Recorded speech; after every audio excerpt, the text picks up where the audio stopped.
My daughter-in-law kicked me out after my son's death, but she fainted when she read the will. Welcome to our story, family. Mom, you are no longer needed here. David's words fell like stones in still water. He was standing at the entrance of my little tailor shop on 8th Avenue in his impeccable gray suit with that cold look I no longer recognized. Behind him, Nicole held her designer bag with both hands, watching me as if I were an old piece of furniture that needed to be thrown away. My fingers stopped on the silk fabric I was sewing for a sweet 16 dress for Susan's daughter. The red thread hung suspended in the air just like my breath. "What did you say, son?" "You heard me. I have made a decision. It is for your own good." 68 years of life had taught me to read the silence between words.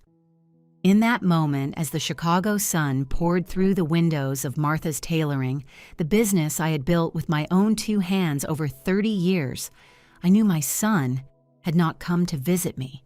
He had come to dismantle me. Let me go back a little bit. It was not always like this. David was born on a rainy day across the ocean, or at least that is what they told us. I was 33 years old when Daniel and I received the call from the hospital about a 6-month-old orphan. His parents had died in the sinking of a small boat trying to cross the rough seas to the coast. The Coast Guard rescued the boy wrapped in a makeshift life jacket made of plastic jugs. A miracle, they said. Daniel and I could not have children. We had tried for years, prayed at our local church, and visited doctors in our old country and later in Chicago. When we finally managed to immigrate, nothing worked. But when they put that baby in my arms with his huge brown eyes looking at me as if he had known me forever, I knew God had answered my prayers in a different way. "He is our son," I told Daniel that night, "as much ours as if I had carried him in my womb." And he was. We loved him as if we had been part of his conception. I worked double shifts at the clinic while sewing at night to earn extra money. Daniel cleaned buildings after his construction job. We ate cheap macaroni and cheese for weeks so we could buy David new shoes for school. We never complained. That is what parents do. They love, they sacrifice, they give without expecting anything in return. David was a brilliant boy. He loved it when I made his favorite meal pot roast with crispy potatoes and chicken with rice on Sundays. He would sit in the kitchen doing his homework while I cooked the smell of roasted garlic, filling our small house in the old neighborhood. "Mom, when I grow up, I am going to buy you a huge house," he would tell me, his legs dangling from the chair too short to touch the floor. "I do not need a huge house, my love. I only need you to be happy and good." But children grow, and sometimes they grow far away from the roots that held them. Nicole came into our lives when David was 28 years old. She was 25, fresh out of college in New York with an ambition you could feel like static electricity. She was beautiful. I could not deny that. Shiny black hair that fell like a waterfall over her shoulders, green eyes that knew exactly how to get what they wanted. "Mom, she is special," David told me the first time he brought her home. I had prepared roast turkey mashed potatoes with gravy and apple pie for dessert. I wanted to impress her to show her that our family, although humble, had heart. Nicole smiled throughout the entire dinner. She praised my cooking. She admired the photographs on the walls. She told David how lucky he was to have such a dedicated mother. "Your house is lovely, Mrs. Martha," she told me gently, touching my hand, so full of love. But there was something in her eyes when she looked around. She was not seeing love. She was taking inventory. Daniel noticed it too. That night in bed, he whispered, "That girl is hungry, Martha, but not for food." "Give her time," I replied. "Maybe she is just nervous." My husband was right, but I did not want to see it. When you love your child, you want to believe that whoever he loves also deserves your love. They got married 6 months later in a small ceremony. I sewed Nicole's dress with my own hands, every stitch, a prayer for her happiness. I used imported silk that cost me 2 weeks of salary. It was worth it to see David so happy, Or so I thought. The first few years were good. David worked in real estate starting from the bottom, but with ambition. Nicole studied business administration at the local state college. They had Sophie, then Matthew. I became a grandmother and my heart expanded in ways I did not know were possible. I took care of the kids while David and Nicole worked. Sophie learned to bake chocolate chip cookies in my kitchen, her little hands rolling the dough with the same rolling pin my mother used in the old days. Matthew would fall asleep in my lap while I sewed the rhythmic sound of the machine acting like a lullaby. "Thank you, Mom," David would tell me every time he picked up the kids. "I do not know what we would do without you." Daniel died 5 years ago. His heart, which had given so much, simply stopped one morning while he was drinking coffee on our small patio. He left me the house completely paid off after 30 years of sacrifice. He left me the tailor shop, which had grown from a corner in our house to a small storefront on 8th Avenue. He left me memories and the certainty that I had been loved, but he also left me alone. That was when things started to change. Nicole began making comments. Small at first, like needles barely pricking the skin. "Mrs. Martha, do you not think this house is too big for you alone? It must be hard to maintain it." "Mom, you look tired. Are you sure you can keep up with the shop? You are not young anymore." "David, your mother forgot she promised to watch the kids on Tuesday. I am worried about her memory." I had not forgotten. We had never agreed on Tuesday. But when I tried to explain it, David looked at me with that new expression, the one that said maybe his wife was right, that maybe I was starting to lose my mind. I started writing everything down in a notebook, dates, conversations, little things I noticed, like the way Nicole inspected my house when she thought I was not looking her eyes, calculating the value of the furniture Daniel had built with his hands, the way she asked about my bank book, just to make sure I had enough. Susan, my neighbor and closest friend, warned me. She had seen this pattern before. "Martha, that woman, has plans." She told me one day while we drank black coffee in my shop, "Be careful." She is my son's wife, Susan, the mother of my grandchildren. I cannot think badly of her. When you finally wake up, I hope it is not too late. It was a Saturday morning when my world truly started to crumble. Nicole had come over to help me organize the closet. David was working and the kids were at a birthday party. It was just the two of us. "Mrs. Martha, you have so many old things here," she said, pulling boxes out of the closet with an energy that seemed excessive to me. "Why do we not let me help you decide what to keep and what to donate?" There was one box in particular that I had not opened in years. It was in the very back behind the winter blankets I rarely needed. A brown cardboard box sealed with yellowed tape. Nicole found it. "What is this?" she asked, her green eyes shining with curiosity. "Just old papers," I said quickly, trying to reach for it. But she was already opening it. Inside were David's adoption documents, original birth certificates, court papers, photographs of his biological parents, a young couple on a foreign beach, smiling without knowing that months later, the ocean would take them. I had never told David the complete truth. We had told him he was adopted, yes, when he was 12 years old, but we told him his parents had died in a car accident, a white lie to spare him the pain of imagining their death at sea. And we never mentioned that there was evidence of all this physical proof of a past he did not remember. Nicole read everything, every document, every photo, every detail I had kept, hidden out of love, out of protection. When she looked up, her expression had changed. She was no longer the helpful daughter-in-law. She was a woman who had just found exactly what she was looking for. "Interesting," she murmured, her voice soft as silk. "David does not know all this, does he?" "Nicole, please," I started. "Do not worry, Mrs. Martha." Her smile was like poisoned honey. "Your secret is safe with me." But I knew that smile. I had seen it on the faces of loan sharks who came to collect impossible debts in the old country in the eyes of corrupt officials who decided who ate and who starved. It was the smile of someone who had just gained power. She put the documents back in the box with exaggerated care, as if they were gold. "I am going to keep this in a safe place for you," she said. "We do not want them to get lost, do we?"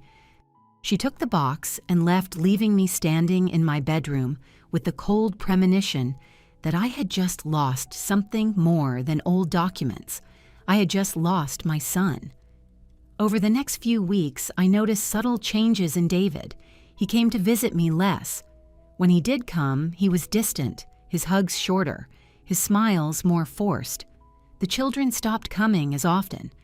"Mom, we are very busy," he would say when I asked. Work the kids' school.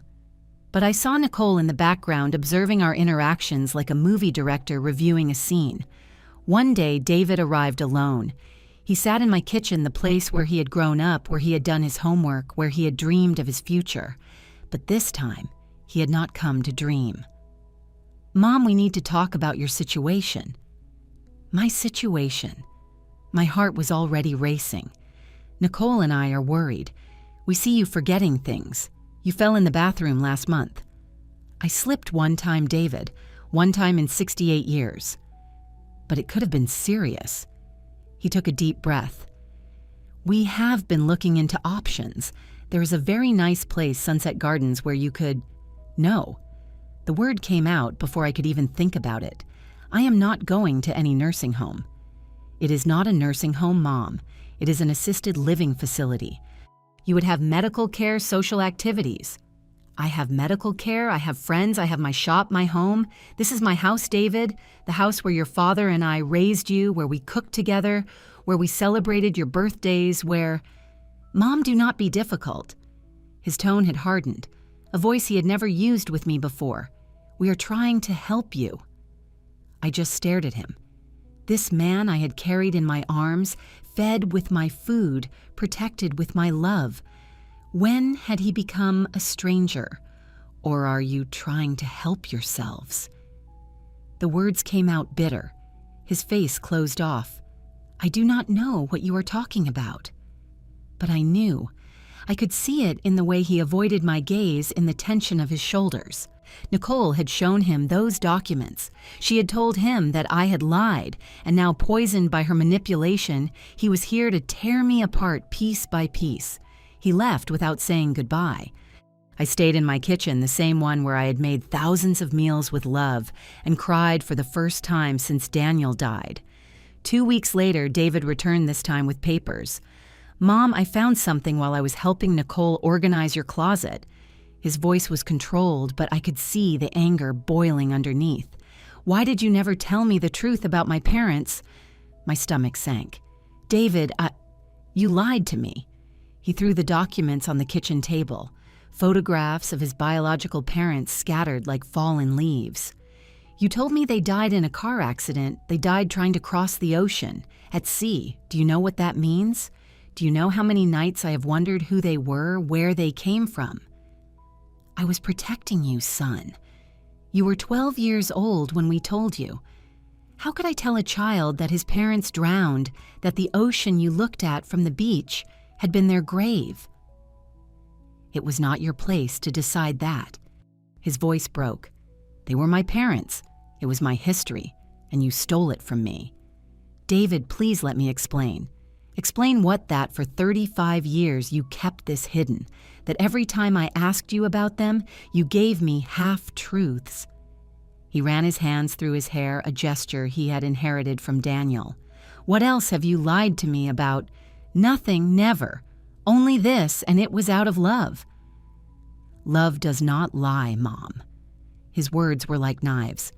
Nicole was right. She said there were probably more things you were hiding from me.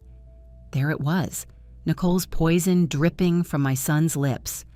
And you believe her over me, a woman you have known for 7 years, over the mother who raised you. She has not lied to me. The silence that followed was dense, heavy with all the unsaid things, with love being crushed under the weight of distrust. David took a deep breath.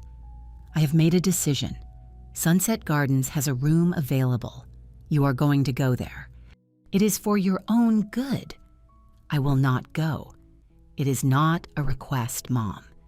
He took more papers out of his briefcase. I already have power of attorney over your affairs. Dr. Martin certified that you have mild cognitive impairment. You cannot live alone safely. I looked at the documents. My signature was there from a doctor's visit Nicole had helped coordinate, saying it was just a routine checkup. I had signed so many papers that day, trusting that my daughter-in-law was taking care of me. She had set a trap for me, and I had fallen right into it. David, please do not do this. This is my house. Your father and I worked 30 years to pay for it. Every brick, every window is soaked with our sweat, our love. You cannot. I can, and I will. His voice was cold, the warmth of my son completely absent now. The house will be sold. The money will be used to pay for Sunset Gardens and cover your expenses. It is the most logical thing to do. The most logical thing. I stood up to my full height of 5 feet 2 inches, challenging him. The most logical thing is for a son to honor his mother, to respect the sacrifices she made, to remember that when he was sick, I was the one who stayed awake all night. When you needed money for college, I was the one who worked double shifts. When you are not my real mother. The words exploded out of him like a volcano. My real parents died trying to give me a better life, and you stole even the knowledge of their sacrifice from me. The silence afterward was like a bomb. We both just stared, horrified by what he had just said, but he did not take it back. You have 2 weeks to pack, he said quietly, gathering his papers. I will take care of the rest. He left, and I collapsed into the kitchen chair. The very same one where David used to sit and do his homework, where he used to tell me his dreams, where he used to be my son. The next few days were a blur. Susan came every day trying to cheer me up, trying to find legal solutions, but I knew the truth. David had the documents, he had the legal power, and he had the conviction of someone who believes he is doing the right thing. The boxes started arriving. Nicole had ordered them efficient as always. David came every few days to help pack, though in reality, he was just inventorying my possessions. This porcelain set can be sold, he would say, marking boxes. This lamp, too, the furniture. Well, some are antiques, they might be worth something. He was dismantling my life piece by piece, and I could only watch. Sophie and Matthew came to say goodbye. Their little faces were confused, their eyes filled with tears. "Why are you leaving, Grandma?" Sophie asked, hugging me tightly. "I do not want you to go." "Sometimes adults have to make hard decisions, my love," I whispered, fighting back my own tears. "But I will always love you. Always." "Dad says you will be better in the new place," Matthew said. "Is it true?" I looked at David, standing in the doorway, avoiding my gaze. "I hope so, my boy, I hope so." Nicole did not come. Of course not. She had already won. She did not need to witness her victory. The day I left, Pastor Thomas came to bless the house. He had been our pastor for 20 years. He had baptized David, married Daniel and me in a vow renewal, and presided over Daniel's funeral. "Martha, there are resources," he told me quietly. "The church can help. There are lawyers who—" "No, Pastor, it is already decided. David is my son. If this is what he wants, then—" My voice broke. "Then it is what I will do." He gave me communion right there in my kitchen for the last time. The body of Christ felt like ashes on my tongue. Sunset Gardens looked nothing like the paradise David had described. It was a 3-story building on the outskirts of town, with walls painted a sickly yellow and a smell of disinfectant that could not hide other less pleasant odors. My room was small, 10 feet by 10 feet, shared with 3 other women. One of them, Dorothy, cried every night, calling for her children who never came. Another Carol no longer spoke, she just stared out the window with empty eyes. The third, Anna, welcomed me with a tired wave. "Welcome to the Club of the Forgotten," she said. "We were all left here by our families. Eventually, you will get used to it." But I did not want to get used to it. I did not want to accept that this small room with a bed that was not mine and curtains I had not chosen was now my home. The food was terrible.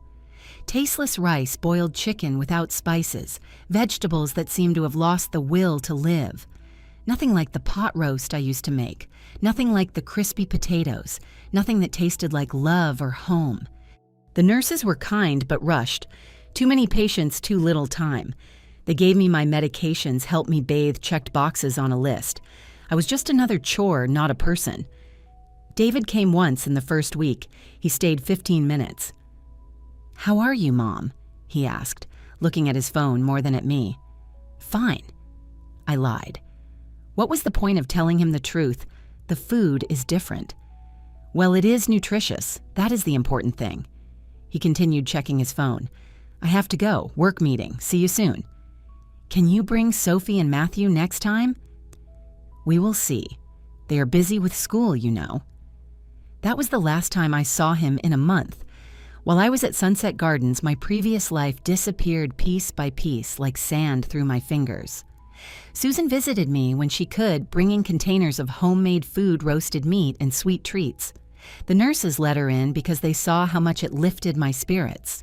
"Martha, something is wrong," she told me one afternoon, her voice low. "I drove by your house yesterday. There is a for sale sign in the yard." My heart stopped. "What?" "And the shop. Martha's Tailoring has the windows covered. I asked the neighbors. They say David came with a truck last week and took everything." The walls of the small room seemed to close in on me. My house, my shop, everything Daniel and I had built, everything we had worked for was being erased as if it had never existed. "And my bank account?" I asked, even though I feared the answer. Susan showed me her phone. She had managed to contact the bank. "Look at your joint account with David. Martha, there have been large transfers. Very large. $80,000. My life savings. Everything I had saved penny by penny, working nights, skipping meals, saving on everything to have something for emergencies, for my grandchildren, for a future that now seemed so uncertain. All transferred to an account in David and Nicole's name. How? I could not finish the question, but I already knew the answer. The power of attorney. The documents I had signed thinking it was just a precaution. "Martha, there is more." Susan looked sick. "I talked to Mary from the bank. She says Nicole went in last week asking about your Social Security, your retirement payments. They wanted to transfer everything to their account for better management." The room spun. My breathing quickened. "Anna." My roommate pressed the call button. A nurse came running in. "She is having a panic attack," Anna said. "Breathe, ma'am, breathe." But how could I breathe when my own son was robbing me, when everything I had worked for was being ripped from my hands? "Susan," I managed to say between gasping breaths, I need help. I cannot stay here and let them." "I know my friend, I know." Susan took my hand, and I have an idea. That night, while my roommate slept, or at least pretended to sleep, I sat on my small bed and took out the notebook I had managed to keep. A cheap notebook with lined pages, but it contained everything. Dates, conversations, broken promises. I started to write. Not for me, but for Sophie and Matthew. Someday, when they were old enough to understand, I wanted them to know the truth. Not to poison them against their father, but so they would know they had been loved, that their grandmother had not abandoned them. "Dear Sophie and Matthew." I wrote my handwriting trembling. If you are reading this, I am probably just a memory to you, if I am anything at all. I want you to know that I love you, that every moment with you was a gift, that the laughter in my kitchen, the cookies we baked together, the stories I told you about the old days, all of that was real. All of that was love. I continued writing until my eyes got tired, until my hand ached, filling page after page with memories, with lessons, with love. The next morning, Susan returned with someone. "Martha, this is Rose Miller. She's a nurse here, and I think she can help us." Rose was a woman in her 40s with kind eyes and a warm smile. She reminded me of the strong but compassionate women from my childhood. "Mrs. Martha," she said, sitting in the only chair in the room, "Susan has told me your situation, and it turns out I have seen this before, too many times." "Really?" My voice sounded small even to me. My own mother. Rose paused, swallowing hard. "My brothers did something similar. By the time I realized it, she had died alone in a place like this, thinking nobody loved her. I swore I would never let that happen to anyone else if I could help it. But what can I do? David has all the legal papers. He has power over... not over everything." Rose interrupted gently. "I have been reviewing your file. The diagnosis of cognitive impairment is questionable. Dr. Martin is known to be generous with such diagnoses if the price is right, and there is something else." She leaned closer, lowering her voice. "The money transfers the sale of the house while you are institutionalized, all without your explicit consent. That is called financial elder abuse. It is a serious crime in this state." A glimmer of hope, small but real, flickered in my chest. "Are you saying I can fight this?" "I am saying I have a friend, a lawyer. He works for a nonprofit organization that helps elderly victims of abuse. His name is Edward Vance." Rose smiled, "And he loves these kinds of cases." 3 days later, Edward Vance came to visit me. He was a man in his 50s with gray at his temples and the steady gaze of someone who had fought many battles. "Mrs. Martha," he said after reviewing all the documents Susan had obtained and after hearing my full story, "what has happened to you is a crime, and I am not just going to help you get back what is yours. I am going to make sure your son and your daughter-in-law face consequences." "I do not want to hurt David," I said quickly. "I just want my life back, my home, my dignity." Edward leaned forward. "Ma'am, your son might be your blood, but what he has done is unforgivable. And the woman he is married to, well, I have a feeling there is more to discover about her." He stayed for 2 hours taking notes, asking questions, building a case. When he left, I felt something I had not felt in months: hope. That night, I wrote in my notebook, "Today my fight begins. Not just for my house or my money, but for my right to be seen, to be heard, to be treated like a human being instead of an inconvenience. Daniel, my love, if you are watching me from heaven, give me strength, because I am going to need every ounce of it." I fell asleep for the first time in weeks without crying.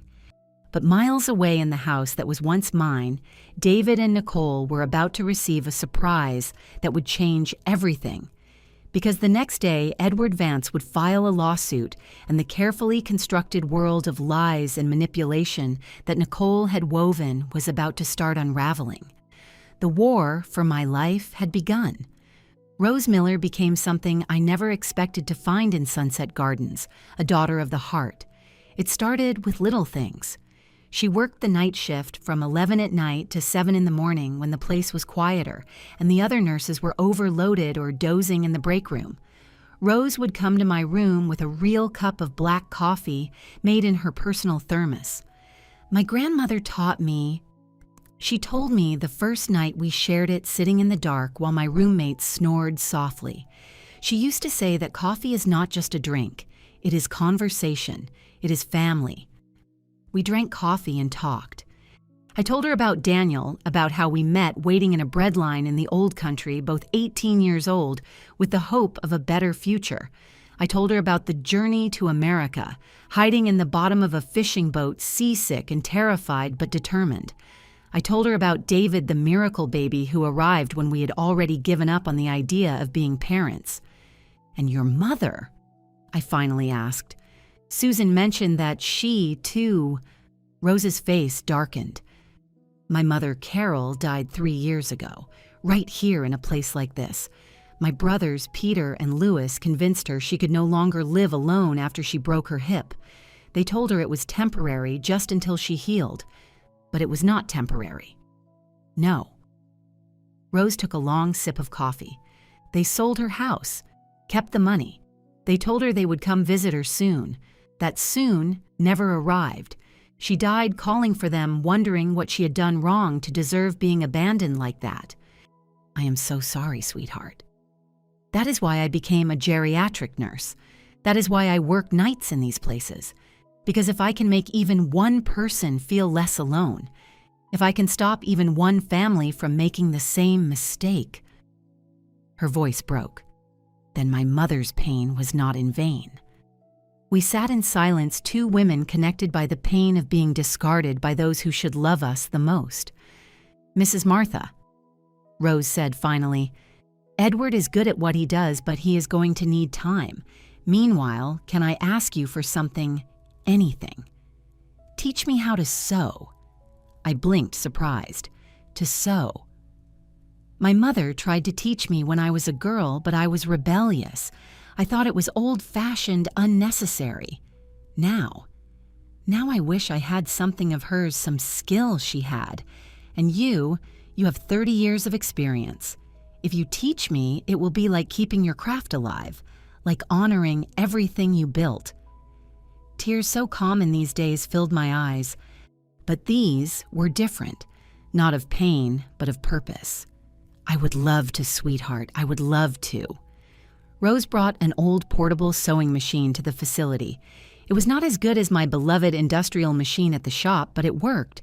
We hid it in the supply closet, taking it out only during her night shifts. I started by teaching her the basics, threading the needle thread tension, straight stitches. Her fingers were clumsy at first, used to holding syringes and stethoscopes, not fabric and needles. Like this, look, I would show her, guiding her hands. The fabric talks to you. Feel how it wants to move. Do not force it. Work with it. Like with patience, Rose murmured, concentrated. Exactly like with patience. Other residents started to notice. Anna, my roommate, who rarely spoke, approached us one night. Can you fix this? She asked shyly, holding up a blue wool shawl with a large hole. It was my mother's. It is the only thing I have of hers. Of course, I said, taking the shawl carefully. The wool was soft, good quality, the kind they do not make anymore. I will teach Rose how to do an invisible darn. It will be like new. Anna smiled. She had not smiled in the 6 weeks I had been living with her. Soon other residents were coming with requests. A lost button here, a loose hem there. Clothes their families did not bother to replace or repair. We worked on every piece as if it were for a queen, because to these women it was. It was dignity. It was care. It was the message that they still mattered. You know, Rose said one night while practicing making buttonholes, this is about more than sewing. Right. What do you mean? These women do not just come because they need their clothes repaired. They come because you see them. You listen to them. You give them time and attention. Rose looked up. You give them what their families no longer give them. She was right. Our little late-night sewing operation had become something bigger. It had become a community, a chosen family. Meanwhile, Edward Vance was working. Every week he came with updates, his briefcase full of documents and determination. Mrs. Martha, I got the bank records, he told me during one of his visits, spreading papers over the small table in the visiting room. And this is worse than I thought. He showed me the transactions. $80,000 of my savings transferred in 4 large payments over 3 weeks. But that was not all. Look at these dates, he pointed out. The transfers started 2 days after you signed the power of attorney. And look at this. It was a loan application. David had tried to use my house as collateral for a commercial loan of $150,000. It failed, Edward explained. A real estate agent in debt, trying to start his own business, lost everything and then miraculously found another source of cash. My money, I whispered. Your money, but there is more. Edward pulled out another folder. I have been investigating Nicole Reynolds, or should I say Nicole Roberts Reynolds.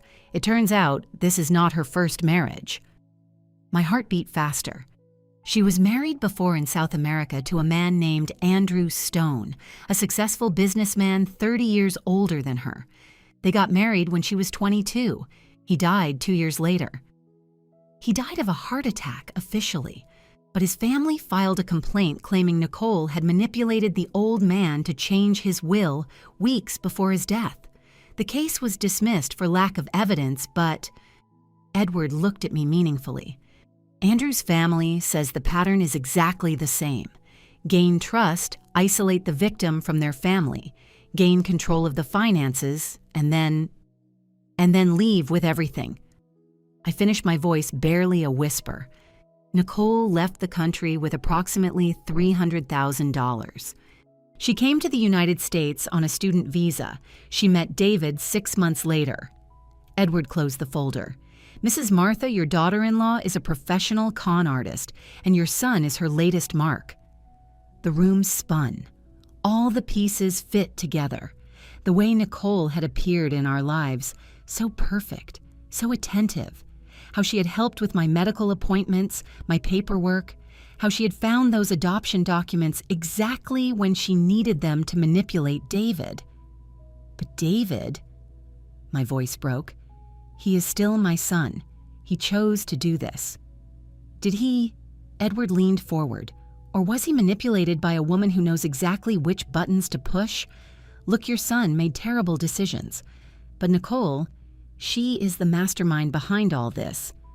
What do we do now? Now. Edward smiled, and there was steel in that smile. We file a lawsuit. Not just for financial exploitation, for fraud, coercion, and elder abuse.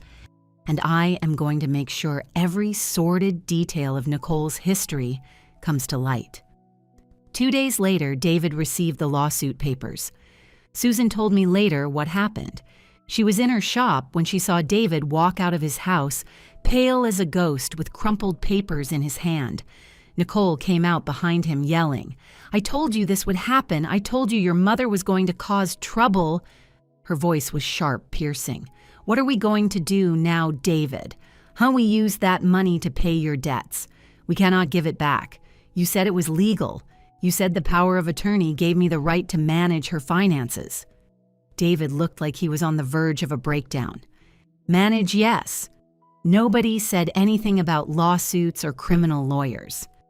Nicole realized Susan was listening and lowered her voice, pulling David back into the house. But Susan had heard enough. She called me immediately. "Martha, they are scared, very scared."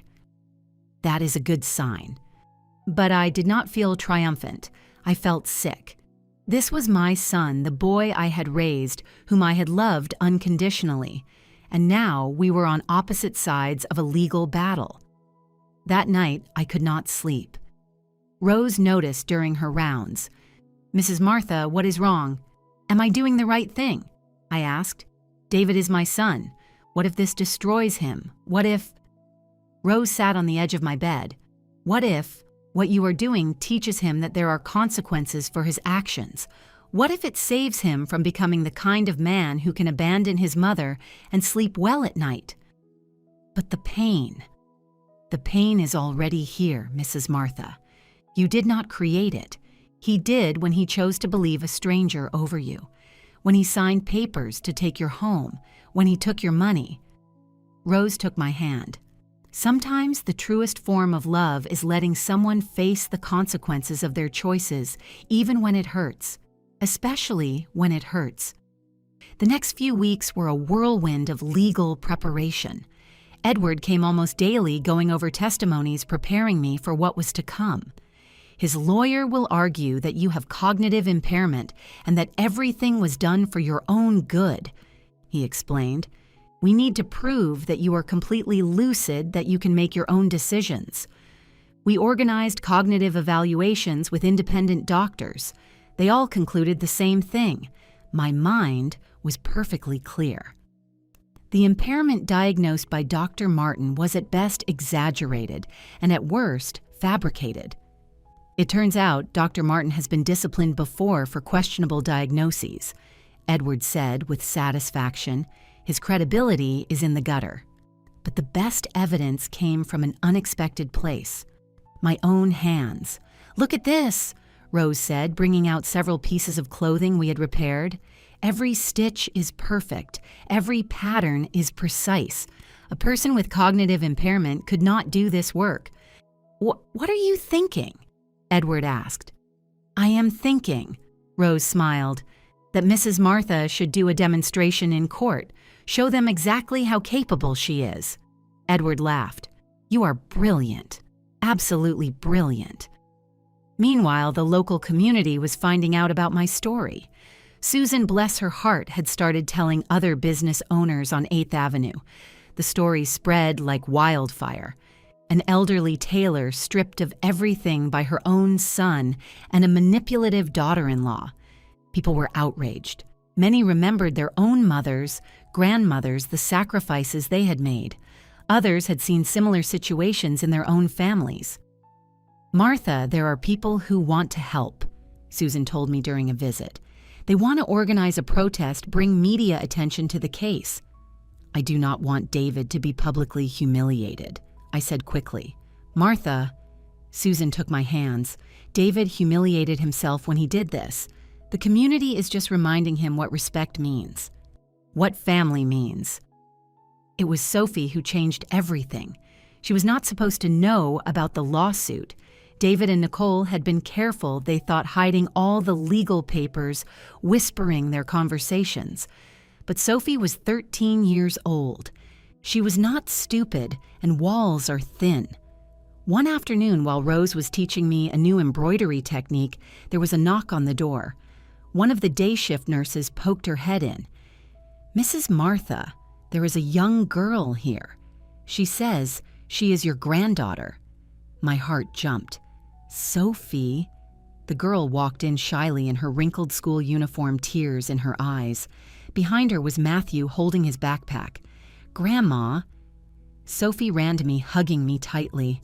"I am so sorry. I did not know what Dad was doing." "How are you here? Where are your parents?" "At work. Matthew and I took the bus after school." Sophie wiped her eyes. "I heard Dad and Mom last night. They were fighting. Dad was saying everything was getting out of control, that they were going to lose everything. Mom was yelling at him that it was his fault for being weak." "My sweet girl." "And then Dad said your name. He said he never should have listened to Mom about you, that he made a terrible mistake."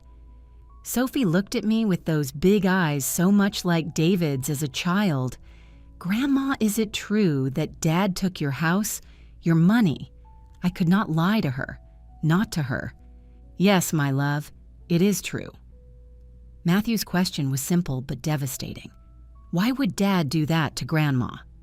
"Sometimes," I said carefully, "adults make mistakes, very big mistakes, and sometimes they are influenced by people who do not have good intentions. Like Mom." Sophie was not foolish. "Grandma, Mom is a bad person. It is not my place to say that, sweetheart. But I can." Rose had been listening quietly. "Your mom, she is not being honest with your dad or with you. And your dad made the mistake of believing her instead of believing your grandma." Sophie sat next to me, still holding my hand. "Grandma, Dad says we cannot come see you, that it is complicated. But I looked it up on the internet. I saw the news articles. Everyone is talking about you." News articles. Sophie pulled out her phone. There it was. "The local community unites for elderly victim of family abuse. 68-year-old Taylor fights for her life after being stripped by her son." The dark side of elder care, a local story. Our story had gone public. Edward had done it strategically, I knew, to pressure David and Nicole. But seeing my life exposed like that, reading the comments of strangers debating my family. "Everyone is on your side, Grandma," Sophie said. "Everyone says you are brave, that you are an inspiration." "I do not feel brave, my love. I feel tired." "But you are going to win, right?"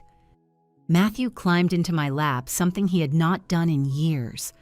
"You are going to go back to your house, and we are going to bake cookies again." I looked at Rose, who nodded encouragingly. I looked at these two innocent children in all this, caught between their love for their father and their inherent sense of right and wrong. I am going to try my boy. I am going to try with all my strength. Sophie and Matthew could not stay long. An hour later, David burst into Sunset Gardens like a hurricane. "What on earth do you think you are doing?" His face was red, the veins in his neck bulging. "They are children. They cannot just take the bus by themselves." "Dad, we just wanted to see Grandma," Sophie said, standing up bravely. "I told you to stay out of this. It is between adults." "But Grandma, it is not this." Sophie's voice rose. "She is our grandma, and you hurt her." "You do not understand the situation." "Then explain it to me." Sophie had tears running down her cheeks now. "Explain to me why Grandma, who took care of us when you were the one who needed help, who cooked for us and helped us with our homework and made us feel loved, is now living in this horrible place. Explain to me why you sold her house, her shop." David was speechless. He looked at his daughter. He really looked at her perhaps for the first time in months. He saw her pain, her confusion, her judgment. And then he looked at me. In that moment, I saw the boy he had been, the boy who used to climb into my lap after a nightmare seeking comfort, the boy who brought me wildflowers from the park, the boy who told me, "I love you, Mommy," every night before going to sleep. "David," I said softly, "look at what we are doing to your children. Is this what you want them to remember? Is this the lesson you want to teach them about family? I was trying to protect you." His voice broke. "Nicole said you were not safe alone, that you needed professional care. And my money, my house, was that to protect me too." He crumbled, then falling into a chair, his head in his hands. "I was in trouble. Bad investments. I owed so much money. Nicole said you would want to help, that is what families do. And I wanted to believe her. I needed to believe her. So you lied to me. You stole from me. You locked me up here. I'm sorry." The words exploded out of him. "I'm so sorry, Mom. I do not know how things went so far. I do not know when I stopped thinking clearly." "It was when you stopped thinking with your heart," Rose said quietly. David looked at her, noticing her for the first time. "Who are you?" "I am the daughter your mother deserves to have, the one who listens to her, the one who respects her, the one who sees her as a human being instead of an ATM." The insult hung in the air. David turned pale. "Dad." Matthew approached his father shyly. "Can we take Grandma home? I do not like coming here anymore. It smells weird, and Grandma is sad." It was too much for David. He stood up abruptly. "Let's go. Now, both of you." "No." Sophie stood her ground. "Not until you promise to fix this. Not until you bring Grandma back." "Sophie, I told you we are leaving." The little girl looked at me, tears falling. "I love you, Grandma. I am going to find a way to help you, I promise." David dragged them out, but not before Matthew ran back and gave me one last hug. "Do not worry, Grandma," he whispered. "Dad is going to fix this. I know it." The door closed behind them and I broke down. Rose held me as I sobbed, all the pain of the last few months finally coming out. "I know," she murmured, stroking my hair. "I know, my love. But you did the right thing. Those children needed to see the truth. They needed to understand. And what if this traumatizes them? What if I ruined their relationship with their father? You were not the one who ruined it. He was." Rose straightened me up, looking me in the eyes. "Mrs. Martha, listen to me. Those children are learning a more valuable lesson than they will ever learn in school. They are learning that true love requires integrity, that family means loyalty, that you cannot just throw people away when they are no longer convenient." Edward arrived the next morning with news that would change everything. "I have been digging deeper into Nicole's past," he said, spreading folders over the table. "And I found something. something big. He showed me police records from overseas, not just the case of her first husband. There was more. Before Andrew Stone, there had been another man, Harvey Moore, a 70-year-old widower. Nicole had worked as his private caregiver. 3 months later, Harvey changed his will, leaving everything to her. 2 weeks after that, he died from an accidental fall down the stairs. Harvey's family suspected foul play, but they had no proof. Nicole disappeared before they could investigate further. How many? I asked, my voice barely audible. That I can confirm 3. Harvey Moore, Andrew Stone, and now you. Although technically you are still alive, which ruins her pattern. Edward smiled grimly. I think that is why she is so desperate to empty your accounts quickly. You are still a living witness. My blood ran cold. David, is he in danger? Honestly, I do not know. Once she has taken everything she can from him, once he is no longer useful. Edward did not finish the sentence. He did not need to.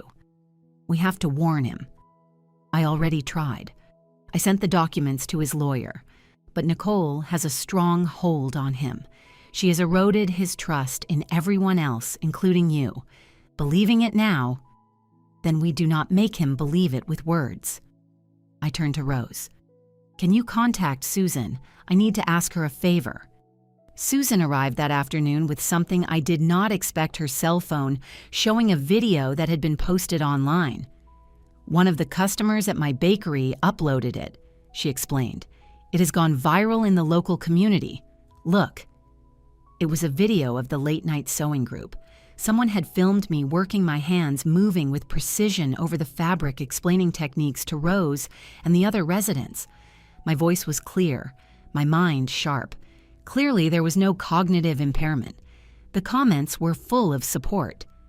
This woman is an inspiration. My grandmother was treated the same way. God bless Mrs. Martha. Her son should be ashamed.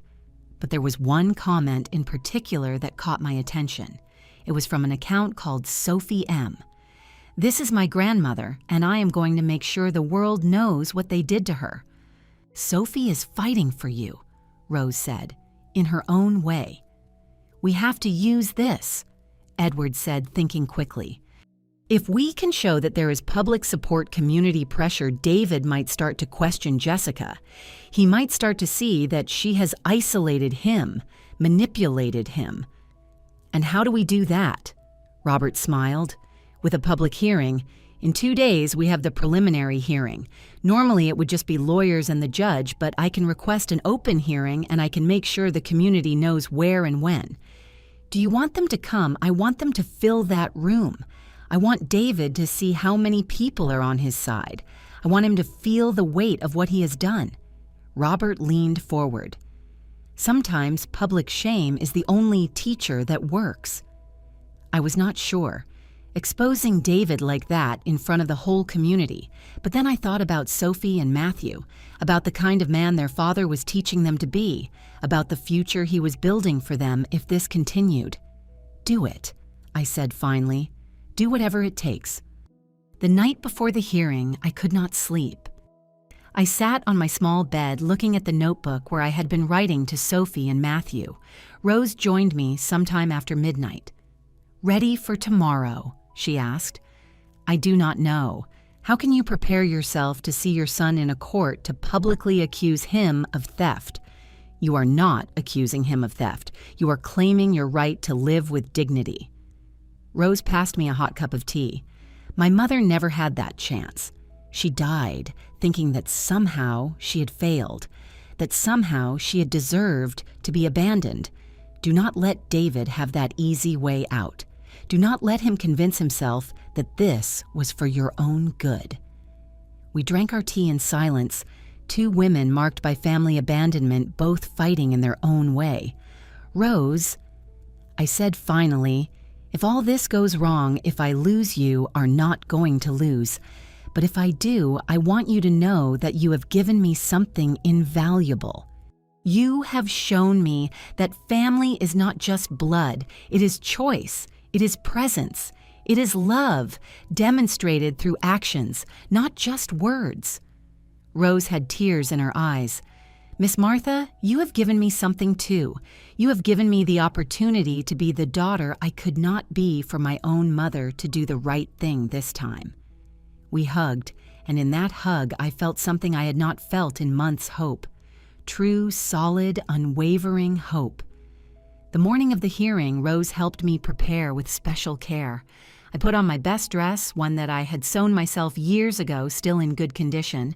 She gathered my hair into an elegant bun, applied a little makeup.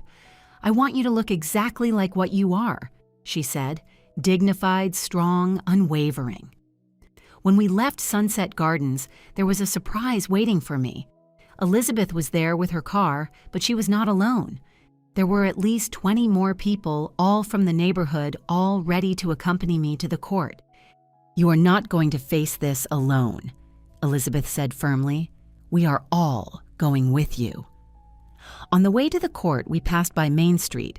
My old shop was still there, windows-covered sign taken down, but someone had painted on the window, "Justice for Martha Seamstress Mother Fighter." Tears filled my eyes, but I did not let them fall. Not today. I needed to be strong. When we arrived at the court, it was like arriving at a rally. There were at least 100 people there, many that I did not even know, holding signs. Seniors deserve respect. Family means loyalty. Justice for Miss Martha. The media was there too. Cameras, reporters, microphones. Robert had warned me about this, but seeing the reality was different. "Miss Martha, how do you feel?" shouted a reporter. "What would you say to other seniors in similar situations? Do you think your son will go to jail?" Rose and Robert escorted me through the crowd, protecting me from the questions. But right before entering the building, I saw something that made my heart stop. David was there with Jessica by his side, but something was different. He was looking at the crowd with an expression of absolute shock, horror, realization. He saw the signs. He saw the seniors who had come to support me, some in wheelchairs, some with walkers, all united in righteous indignation. He saw Sophie and Matthew standing in the back with a neighbor holding a sign that said, "I love my grandma." And in that moment, I saw something in my son's eyes that I had not seen in months. I saw my David, the boy I had raised, the man who knew the difference between right and wrong. I saw remorse. The courtroom was full to the point of overflowing. Judge Mary Carter, a woman in her 60s, with a reputation for being firm but fair, looked at the crowd with her eyebrows raised. "This is unusual," she commented, "but we will proceed. This is a case of financial exploitation of the elderly state of Texas against David Miller and Jessica Woods." David's lawyer stood up, a neat man in an expensive suit that Jessica had clearly paid for with my money.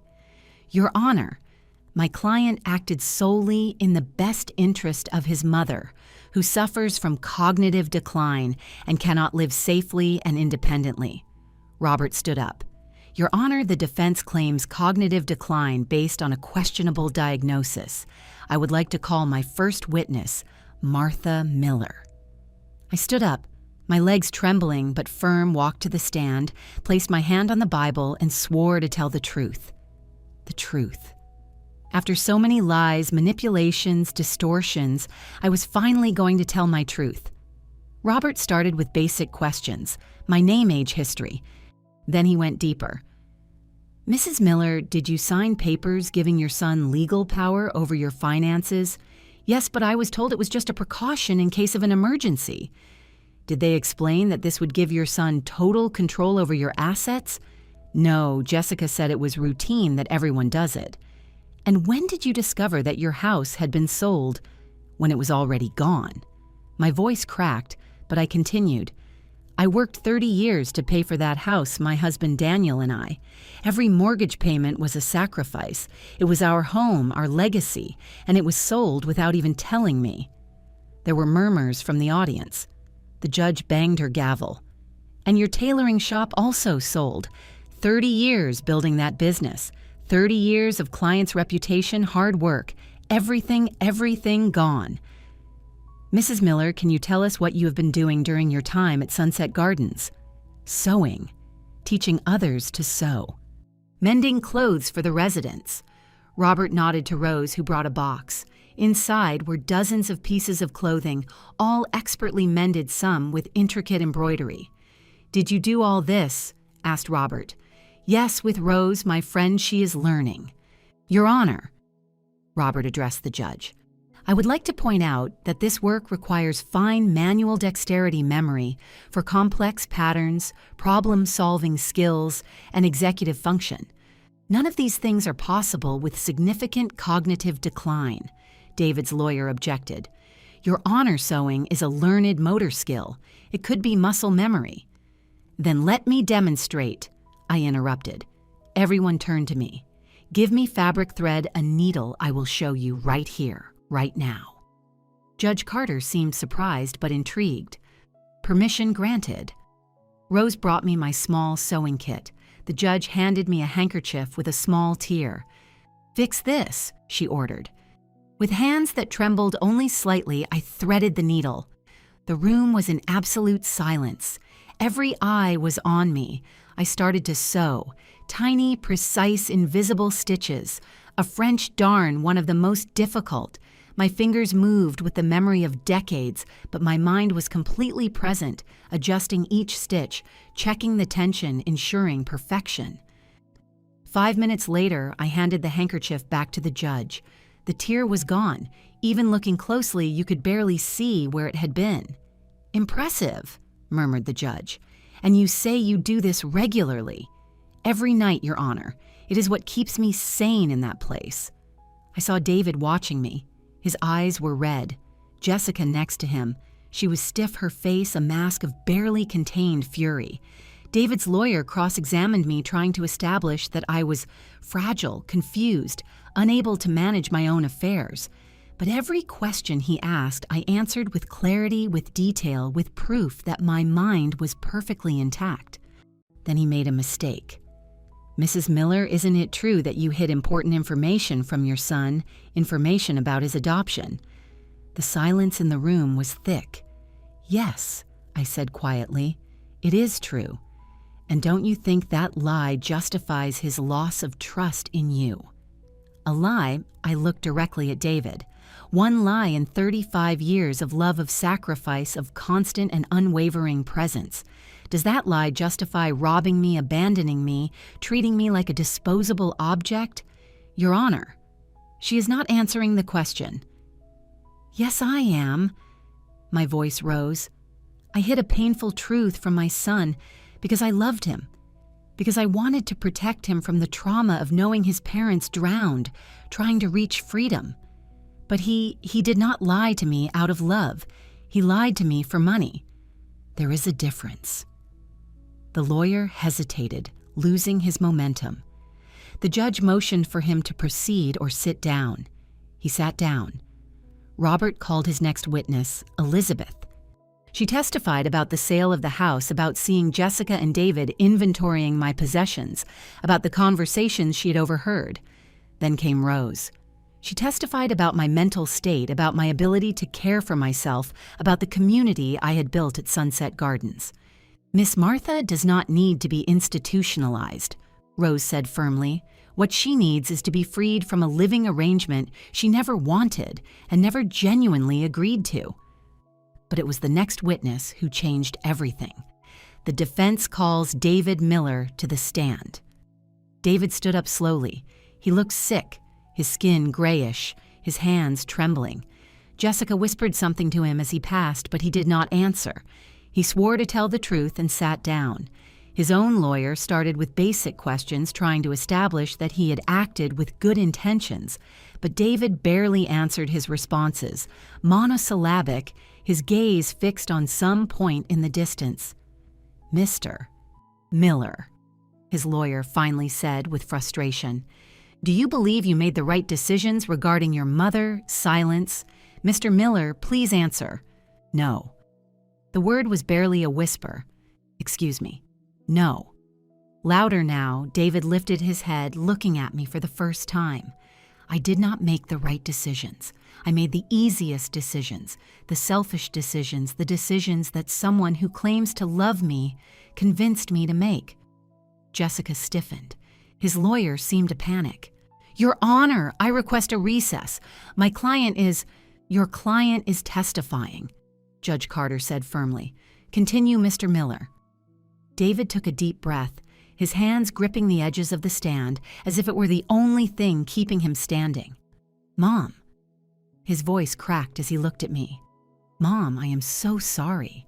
I was lost. I was so scared."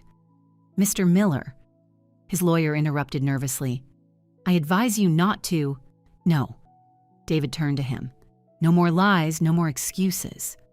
He turned to the judge. "Your Honor, what I did was terrible, unforgivable.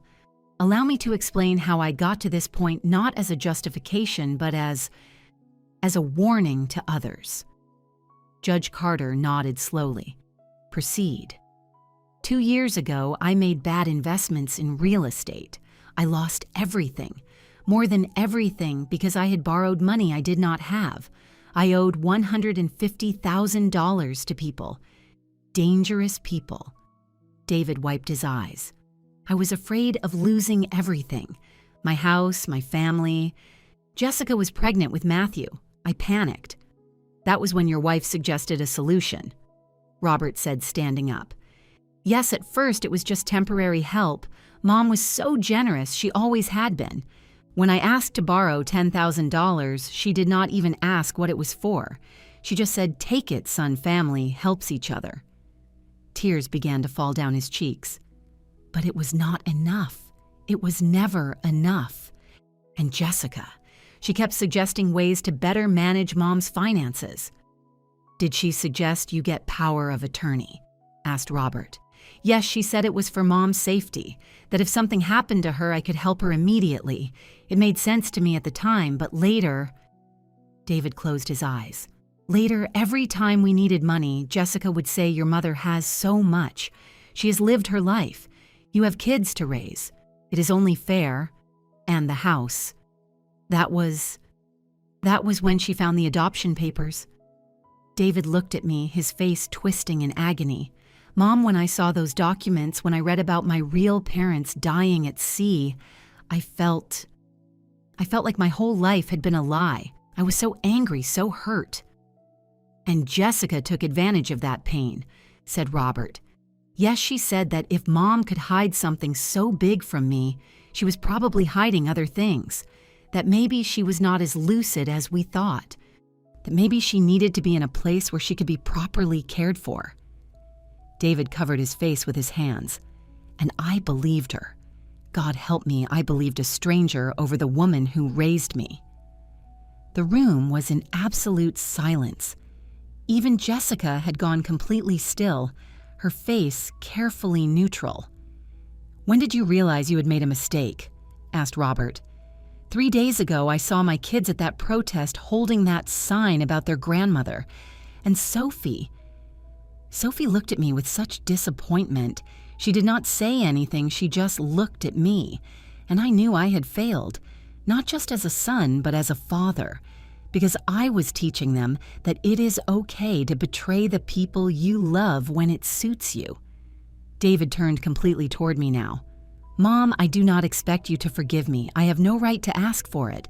I just want you to know that every single day since I left you in that place, I have thought about you.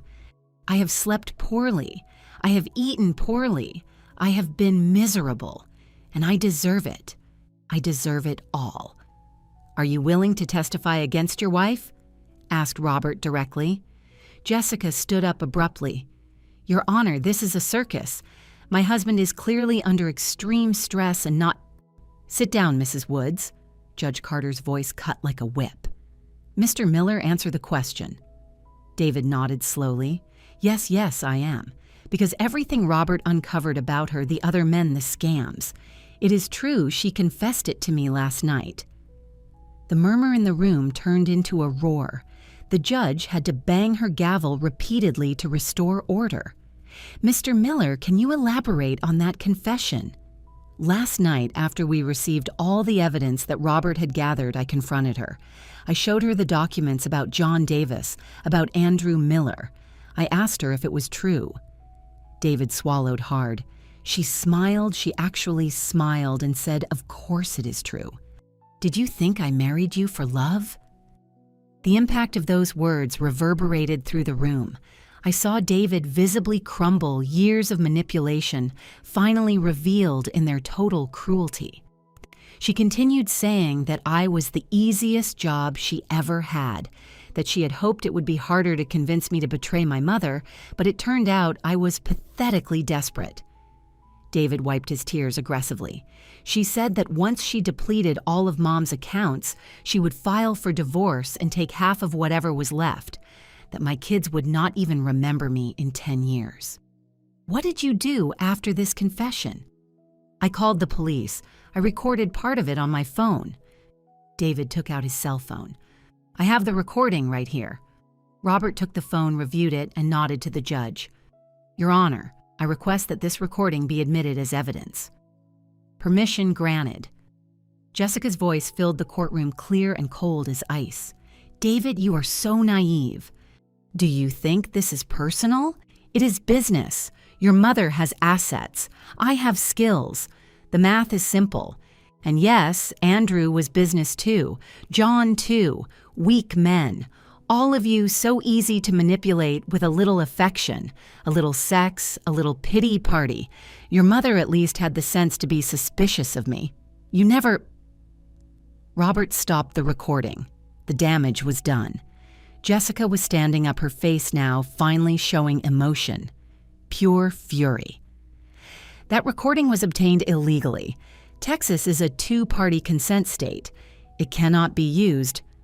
Actually, interrupted Robert smoothly, the domestic safety exception allows recordings when there is reasonable suspicion of criminal activity. Given Mrs. Woods' history and the multiple suspicious deaths in her past, I would say there was more than reasonable cause. Judge Carter looked at Jessica with an expression of barely concealed disgust. Mrs. Woods, I am going to give you the opportunity to testify in your own defense, but I warn you anything you say can and will be used against you in future criminal proceedings. Jessica sat down slowly, her mind clearly working, calculating her options. Finally, she looked at her lawyer and whispered something. Your Honor, said Jessica's lawyer, visibly uncomfortable. My client invokes her Fifth Amendment right and refuses to testify. So it shall be noted. The judge turned to me. Mrs. Miller, is there anything you would like to say before I make my decision? I stood up slowly. My legs were shaking. My heart was beating so loud I was sure everyone could hear it, but my voice, when it came out, was steady. Your Honor, for 68 years, I have lived with integrity. I have worked hard. I have loved deeply. I have sacrificed constantly, not for recognition, not for reward, but because that is what it means to be family. I looked at David, who had his head down, crying silently. When Daniel and I received David in our arms, it was not an act of charity. It was a miracle, a gift from God, and never, not for a single day, did we see him as anything less than our son. It did not matter that he did not share our blood. Blood is just liquid. What matters is love, actions, presence. Mom, David began, but I raised my hand. Let me finish, son. You need to hear this. Everyone needs to hear it. I turned to the packed room. I made a mistake in hiding the full truth about his parents from him. It was a mistake made out of love, but it was a mistake, and for that I ask his forgiveness. Mom, no, but I continued, my voice stronger now. That mistake does not justify what they did to me. Taking my home, my money, my freedom, my dignity, treating me like an object, like an inconvenience, like something that can be discarded when it is no longer useful. I turned completely toward David. I saw you grow from a scared baby into a man. I taught you to walk, to talk, to dream. I held you when you had nightmares. I applauded you at every achievement. I comforted you in every failure. And I never asked you for anything in return, because that is how true love is. It is unconditional. I know, David sobbed. I know Mom and I destroyed it all. Yes, you did, but here is the thing about destruction. It creates space for rebuilding. The question is, what are you going to build now? A man who learned from his mistakes, or a man who continues to be a victim of his own weakness? I turned to the judge. Your Honor, I do not want revenge. I want justice. I want to recover what was stolen from me. I want to live my remaining years with dignity on my own terms. And I want my son to face real consequences, not to punish him, but to save my grandchildren from growing up thinking that this behavior is acceptable. And as for her, I looked at Jessica, who returned my gaze with pure hatred. I want her to face the full justice of the law, because if she does not, there will be another victim and another and another, and I cannot have that on my conscience. I sat down, trembling from the effort, but feeling lighter than I had in months. Judge Carter took a moment reviewing her notes. When she spoke, her voice was grave but clear. This has been one of the most disturbing cases I have presided over in 20 years on the bench. What we have witnessed here is a classic example of elder exploitation, compounded by family manipulation and criminal deceit. She turned to Jessica. Jessica Woods, based on the evidence presented, including your documented history of predatory behavior toward vulnerable individuals, I order the following. Number 1. You will be formally charged with financial exploitation of the elderly, a third-degree felony. Number 2. You will be investigated by federal authorities in relation to the deaths of John Davis and Andrew Miller. Number 3. You are ordered to pay full restitution to Mrs. Martha Miller in the amount of she consulted her documents, $420,000 for the house, $80,000 in stolen savings, and $50,000 in lost income from her business. Total $550,000. Jessica stood up abruptly. I do not have that money. It is already spent. Then it will be seized from any assets you possess, including the recently purchased vehicle, jewelry, and any bank accounts.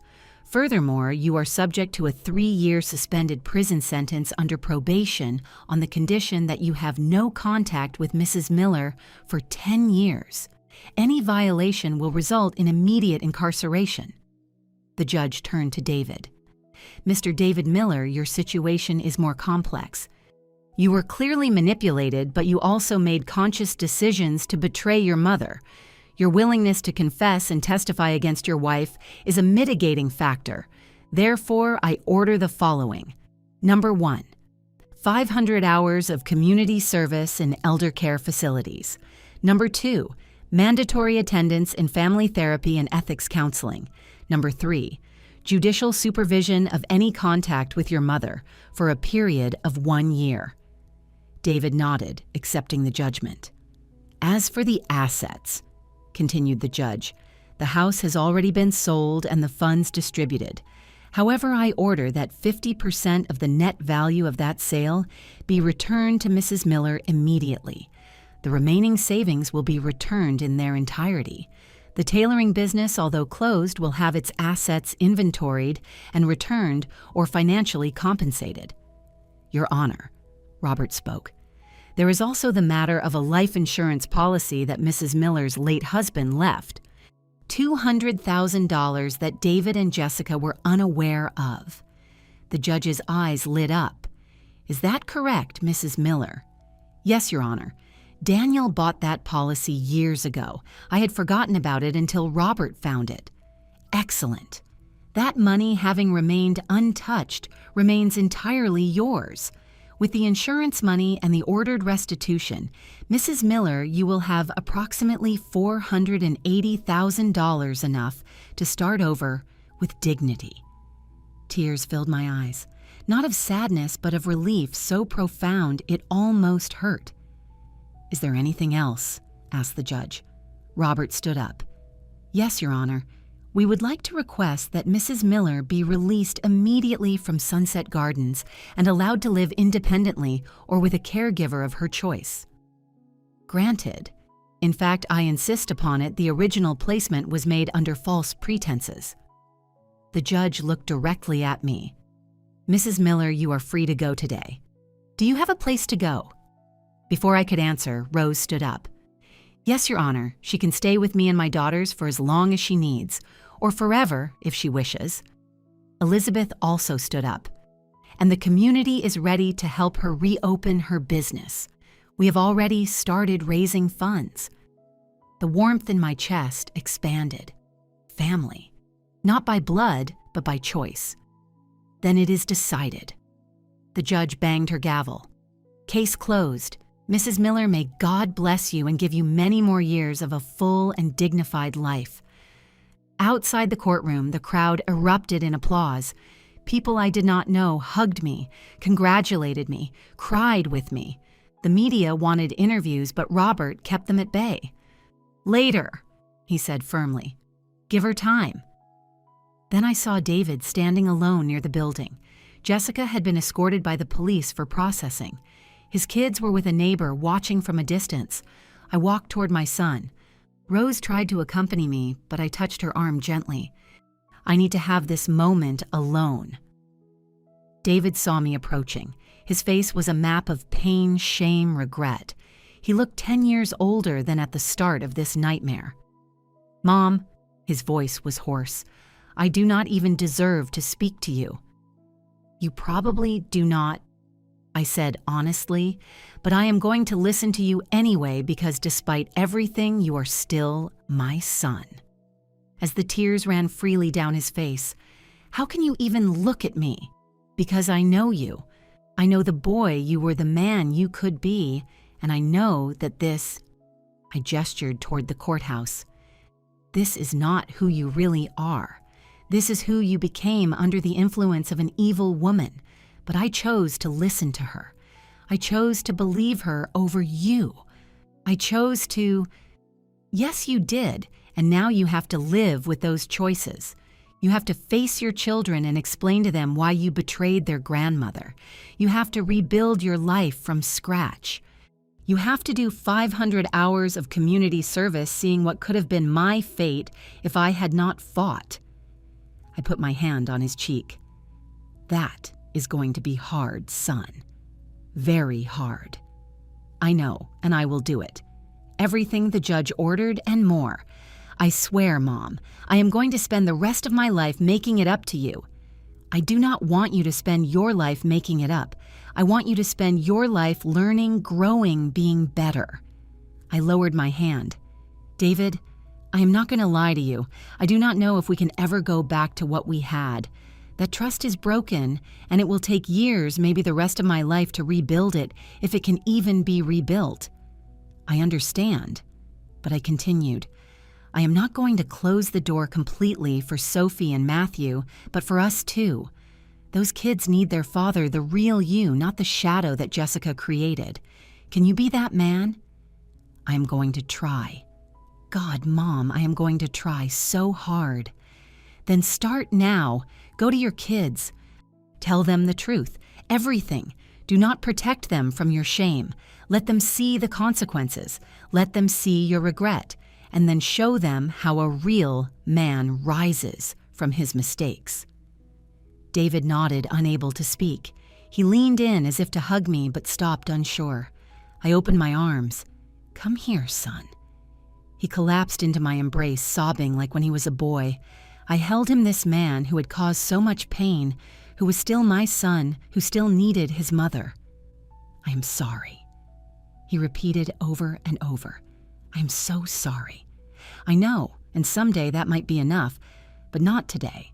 Today, just go. Heal. Grow. And when you are ready, when you are truly ready to be the son I raised you to be, I will be here. I let him go, and he walked away toward his waiting kids, toward the hard work of repair that awaited him. Rose took me to her house that night. It was a modest place in the suburbs, a little bungalow with a garden where orchids and aromatic herbs grew. Her daughters, Chloe, 16, and Lucy, 12, greeted me shyly. "Grandma Martha," Lucy said softly, "Mom says you are going to stay with us. If it does not bother you to have an old woman like me around." "You are not old," Chloe protested. You are a warrior. We saw the news. You are all anyone is talking about." It was true. The case had gone viral.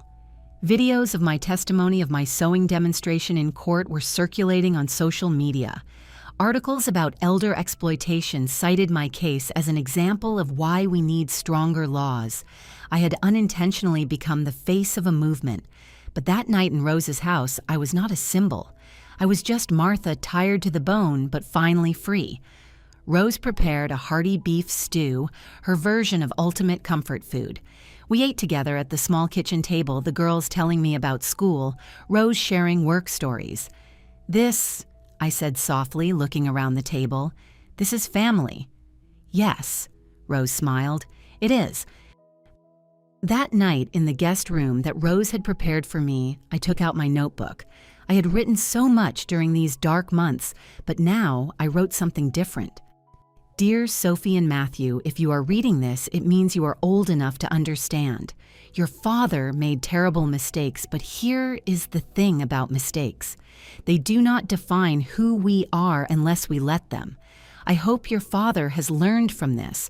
I hope he has taught you that integrity matters more than money. That family is not just blood, but choice and commitment. That it is never too late to do the right thing. I love you. I will always love you. And I hope that someday when you think of me, you remember not just the pain of these months, but all the years of love that came before. With all my heart, your grandmother, Martha." The next few months were a whirlwind of rebuilding. With the restitution and insurance money, I bought a small shop on Main Street, not far from where my original store had been. This time, I called it Martha's Tailoring Second Chance. Elizabeth helped me with the paperwork. Rose and her daughters helped paint and decorate. The community donated sewing machines, fabrics, threads. In 6 weeks, we were open. But this time, it was not just a tailoring shop, it was a gathering place, a sanctuary. I hired 3 other older women from the community to work with me. Anna, my old roommate from Sunset Gardens, turned out to be an expert embroiderer. Dorothy, who used to cry every night, found peace in quilting work. Chloe, who had stopped talking, started teaching knitting classes, her voice slowly recovering. On Sundays, we opened our doors for free lessons. Young women came to learn the old techniques. Grandmothers and granddaughters worked together. Stories were shared over needles and threads. "You know," Elizabeth said one afternoon while we drank black coffee, "you have built more than a business, you have built a community." "That is because I learned something," I replied. "The family you choose is as real as the family you are born into, sometimes more real." David completed his community service diligently. He worked at Sunset Gardens and other nursing homes, cleaning, helping feed residents, listening to their stories. I saw him occasionally when I visited old friends there. He always looked humble, thinner, quieter. We did not talk much. We were not ready, but we exchanged cordial greetings. It was a start. Sophie and Matthew came to the shop after school. David had agreed that they would spend time with me, supervised by Rose. At first then, only when it became clear that I was not going to alienate them from their father. "Grandma," Sophie said one day while practicing straight stitches, "are you ever going to forgive Dad?" "What do you think forgiveness is, my love?" she reflected. "Forgetting what happened. No, forgiveness is not forgetting, it is remembering without letting the pain control you. It is choosing not to let the wound define your future." I guided her hands over the fabric. "Your father hurt me deeply, but if I hold on to that pain, if I let it turn into bitterness, then he did not just take my house and my money. He took my peace, and I am not going to give him that. So have you forgiven him?" "I am working on it every day a little more, like this sewing, one stitch at a time." Time that healer we all trust did its job. 5 years after the trial, Martha's Tailoring Second Chance was a thriving success.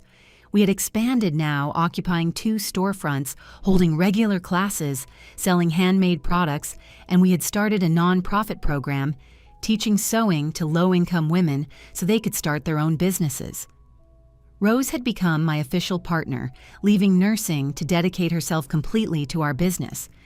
Chloe and Lucy, now in college, still helped on weekends. David had completed his community service and his therapy. He had divorced Jessica, who had served 2 years in prison before being deported back to her home country, where she faced charges for the deaths of her previous husbands. My son had started a new business, an honest one this time, helping seniors navigate estate sales and life transitions. He donated 10% of his profits to organizations fighting elder abuse. We saw each other regularly now, family dinners on Sundays, where I cooked the traditional dishes he had grown up loving.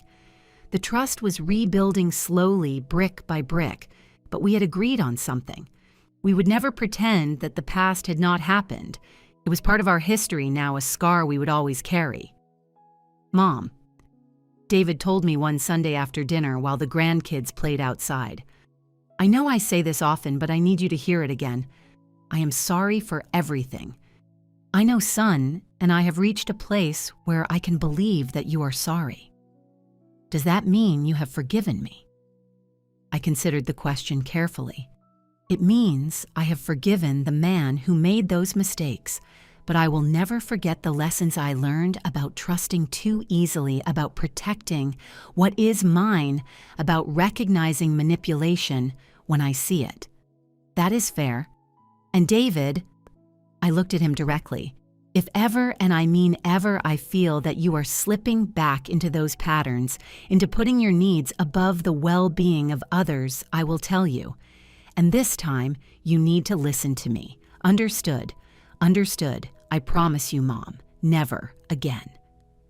The local community council organized an honor ceremony for me on the 5th anniversary of the trial. It was in a beautiful hall on Main Street, decorated with state flags and bunting. "We are here," the presenter said, "to honor a woman who became a symbol of resistance, dignity, and the unwavering strength of the human spirit. Mrs. Martha Miller, they gave me a plaque heart of the community for your bravery in defending the rights of the elderly and reminding us what family truly means." People came up to share stories.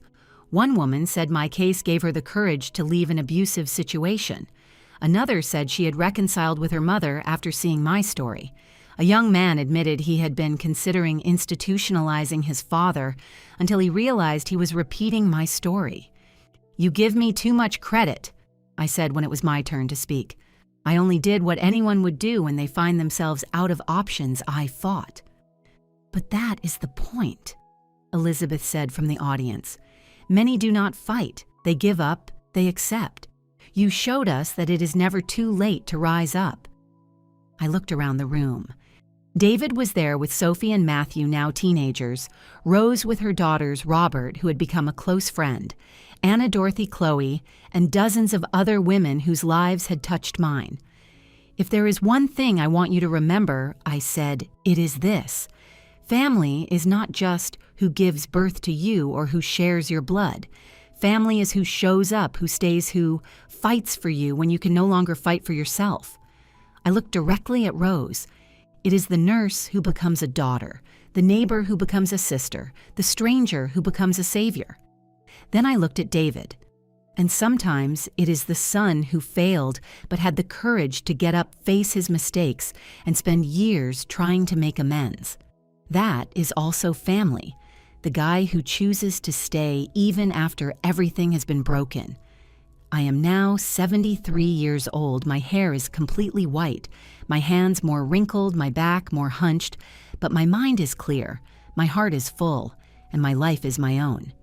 Martha's tailoring, second chance, continues to thrive.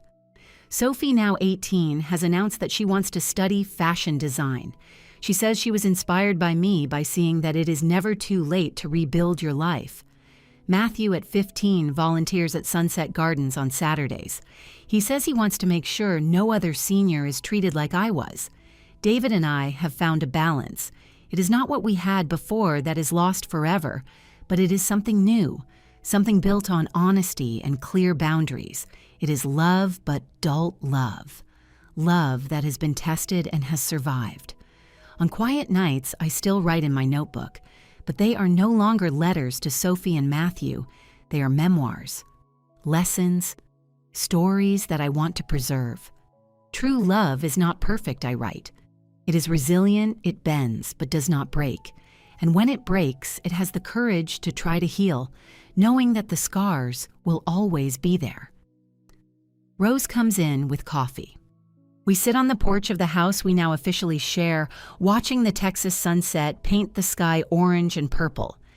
"What are you thinking about?" she asks. "About all the way we have come, you and I, David, all of us." "Do you regret anything?" I think about the question.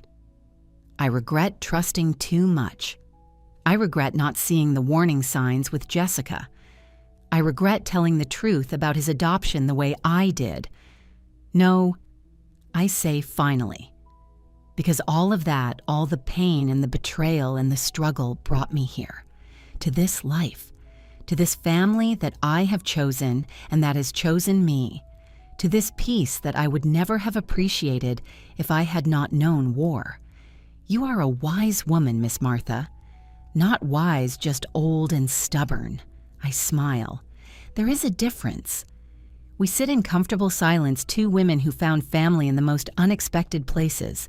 And when the sun finally sets, leaving the sky dark but full of stars, I whisper a prayer that Daniel taught me a long time ago.